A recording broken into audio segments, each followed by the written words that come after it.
Fala galera do canal, beleza? Sejam todos bem-vindos a mais uma videoaula do nosso canal Exatamente Simples, uma aula de física. Hoje iremos falar sobre dois fenômenos bem interessantes com aplicações no nosso dia a dia.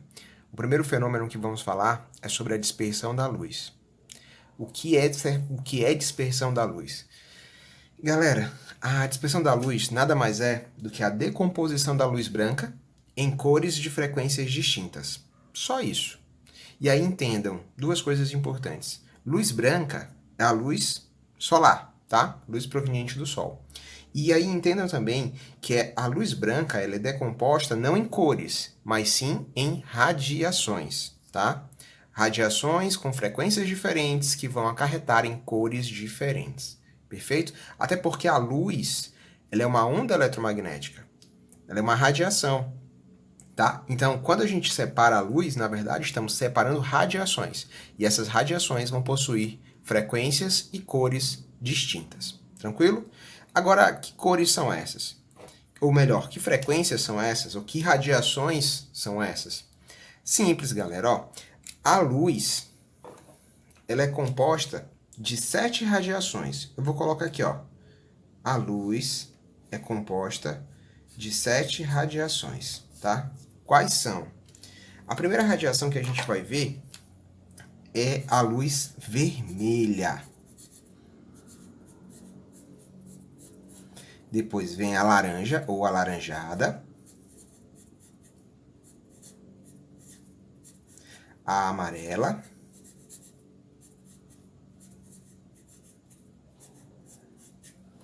Verde.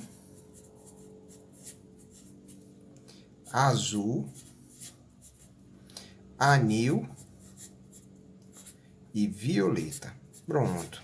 E aí, se a gente relembrar lá do espectro visível, essas radiações nessas cores fazem parte do espectro visível. O espectro visível ele é composto dessas radiações aqui, beleza? Que é justamente as cores ou as frequências que conseguimos perceber com os nossos olhos, beleza? Tranquilinho? Então, a luz branca, quando decomposta por meio da dispersão da luz, ela se torna ou se divide nessas 7 radiações com essas cores, tá? E aí a pergunta, mas por que cada um tem uma cor? E aí é devido à nossa frequência, tá? As frequências vão definir aí as cores, beleza? Tranquilinho? Vamos seguir. E aí uma coisa muito importante, ou melhor, muito interessante, acontece aqui com essas duas luzes, com essas duas radiações, com a radiação vermelha e com a radiação violeta. O que acontece com elas? Galera, percebam aqui o desenho, vamos lá. Tenho aqui a luz branca, não vou fazer o desenho do prisma, tá? A gente vai fazer aqui um esquema simplificado, tá? Temos a luz branca incidindo numa superfície, ar e água, mas também poderia ser ar e vidro, sem problema nenhum, tá?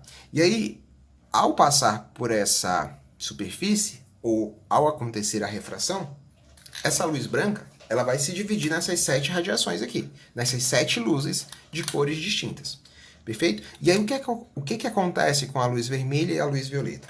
Elas vão sofrer desvios, a gente sabe disso, né? Quando um raio de luz passa do meio menos refringente para o mais refringente, ele tende a aproximar-se da normal, perfeito? Não é isso? E é exatamente o que acontece com a luz violeta. Ela se aproxima da normal. Mas aí, o que a gente sabe? Bom, se a luz violeta se aproximou da normal, é porque então ela tem uma velocidade pequena em relação às outras. E aí como é que a gente sabe disso? Vamos só relembrar lá o índice de refração? Índice de refração é igual a velocidade da luz no vácuo sobre a velocidade da luz no meio. Percebam que o índice de refração e a velocidade da luz naquele meio são grandezas inversamente proporcionais, tá? Perfeito? Então, aqui podemos dizer o seguinte, que a luz violeta para a água possui um índice de refração alto. Consequência, a velocidade de propagação da luz violeta é pequena. Onde? Na água. E aí é como eu disse para vocês, poderia também ser água, ar e vidro. Também teríamos a mesma consequência. Perfeito?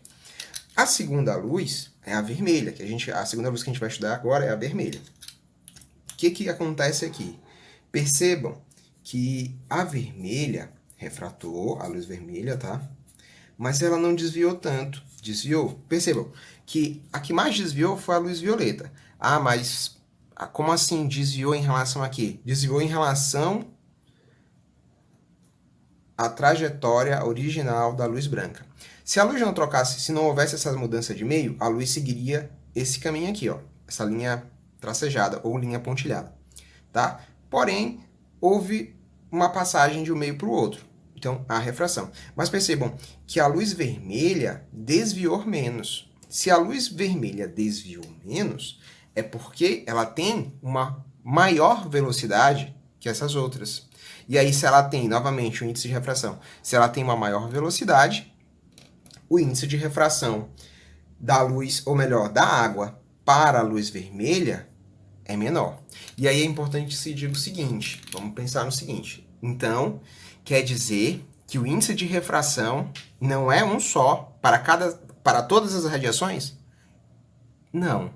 O índice de refração, ele vai variar de acordo com a frequência que passa, ou melhor, de acordo com a radiação que se propaga naquele meio, tá? E é justamente o que a gente tem aqui. O índice de refração, ou melhor, a velocidade da luz violeta é menor que a velocidade da luz vermelha. Consequência, o índice de refração da luz violeta na água será maior na água. A água terá um índice de refração maior em relação à luz violeta do que em relação à luz vermelha. Conseguem perceber? Então, ó, entendam. Um meio, ele não possui um índice de refração específico. Vai depender muito da luz, da radiação que está se propagando naquele meio. Perfeito? Então, só para ficar claro isso. A água, para a luz violeta, vai possuir um índice de refração maior do que para a luz vermelha. Beleza, gente? Tranquilinho? Um próximo fenômeno óptico que a gente vai estudar, que eu gostaria de falar para vocês, é sobre a reflexão total, tá? Vamos fazer aqui a reflexão total. Reflexão total. O que é isso? Bom, a primeira coisa que a gente tem que lembrar, pessoal, é que quando há refração, mudança de meio, tá? Mudança de meio acompanhada de mudança de velocidade da luz, sempre que há refração, haverá também reflexão, tá? Sempre. Ocorreu refração, também vai ocorrer reflexão, tá? Perfeito?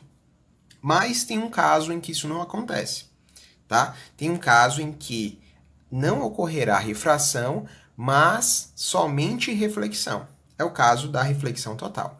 E uma aplicação desse fenômeno são as fibras, são os cabos de fibra ótica, tá? Então, ali no cabo de fibra ótica, deixa eu fazer o desenho aqui para vocês. Vou fazer aqui embaixo. Desenho mesmo bem, só para ter uma noção. Ali no cabo de fibra ótica, a gente separa esse cabo aí em duas componentes. A casca e o núcleo, tá? Essa aqui é a nossa casca.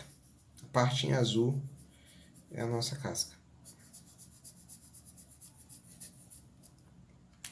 E essa parte aqui é o núcleo.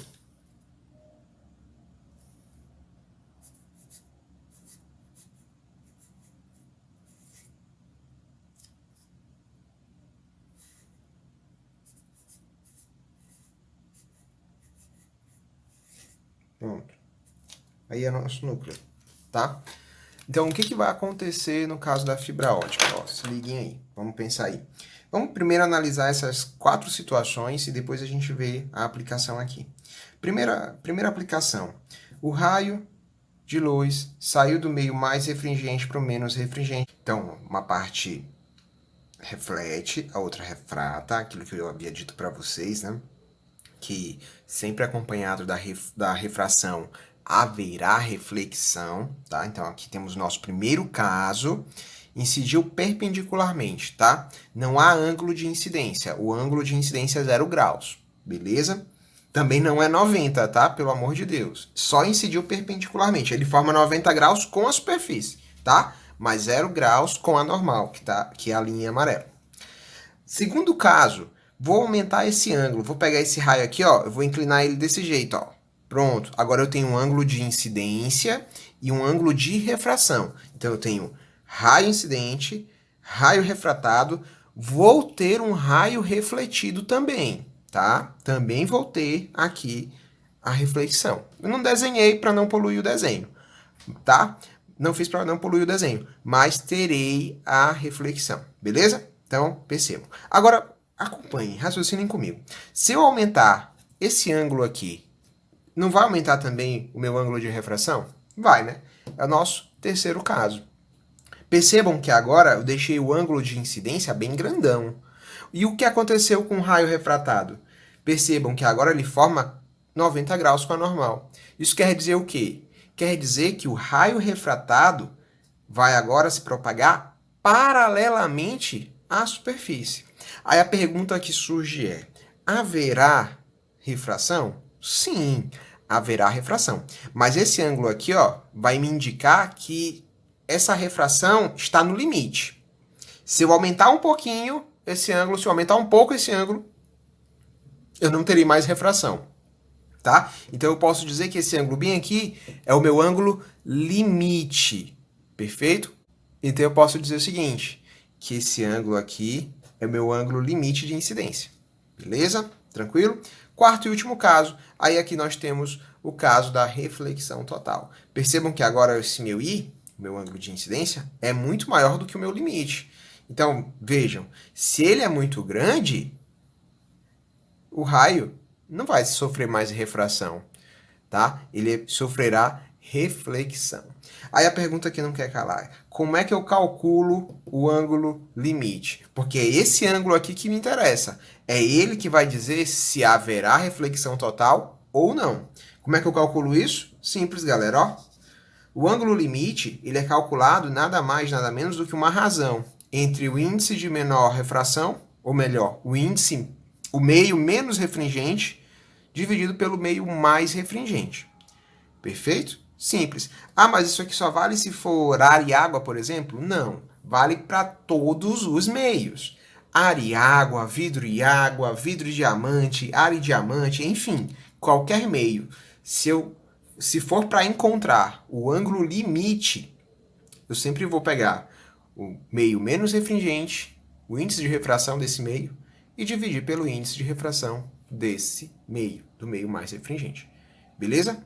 E aí, volta aqui ao nosso caso da fibra ótica. Percebam, a fibra ótica tem casca e tem núcleo. A reflexão total ocorrerá no núcleo, tá? Então temos o raio incidente, tracei a normal. Esse raio incidente, ele forma um ângulo com a normal, um ângulo de incidência maior que o ângulo limite, e aí então ele reflete dentro do núcleo mesmo, e aí novamente reflete e vai sofrer uma série de reflexões. Perfeito? É o que acontece. Isso aqui nos lembra o seguinte, pessoal, ó. Para que haja reflexão total, para acontecer a reflexão total, é necessário duas condições, só duas. E essas condições precisam acontecer simultaneamente. Perfeito? Precisa acontecer simultaneamente. Primeira condição, o raio, tá? O raio de luz, ele sempre tem que se propagar do meio mais refringente para o menos refringente. Beleza? Sempre do índice de refração maior para o menor índice de refração. Beleza? Segunda condição, o ângulo de incidência, esse aqui, precisa ser maior que o limite. Percebam, esse aqui é o ângulo de incidência. Haverá reflexão total aqui? Não. Pode até haver reflexão, mas ela não vai ser total, tá? Porque eu ainda tenho um pouco de refração acontecendo. Agora, nesse caso, o meu ângulo limite, o meu ângulo de incidência é muito maior que o meu ângulo limite. Perfeito? Então, aí sim, haverá reflexão total. Beleza, galera? Então, valeu. Não deixem de clicar em gostei, se inscrevam no canal, Dúvidas ou sugestões, deixe nos comentários que eu vou ter o maior prazer em responder. Valeu e abraço!